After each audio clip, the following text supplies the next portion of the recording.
Hi, my name is Jack, and I'm a postbaccalaureate fellow at the National Institutes of Health. When organs like the heart or lungs stop working, the only long-lasting fix is an organ transplant. Unfortunately, there's a major lack of available organ donors, so many people die before they can receive a transplant. But what if, instead of relying on organs donated by people, we could grow organs in a lab? Scientists today are trying to do just that, using unspecialized cells called stem cells, taken from patients who need an organ transplant. But before someone's stem cells can be used to grow a healthy organ for them, they have to go through a process called differentiation.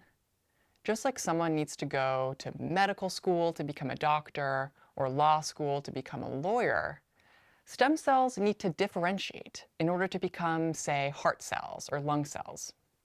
The problem is there's still a lot we don't know about how exactly cells differentiate.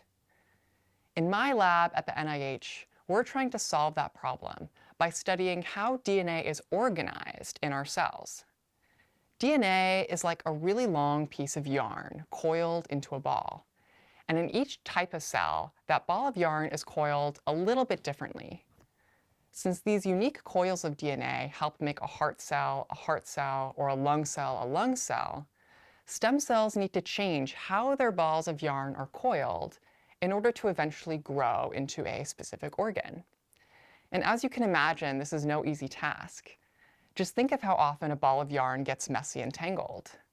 In each of your cells, you have over 6 feet of DNA. So try keeping all that organized. That's why my lab mates and I are trying to identify what molecules and forces help DNA rearrange its shape during differentiation. We hope that this knowledge will help make it possible to grow organs in a lab, so patients who need a transplant can live longer and healthier lives.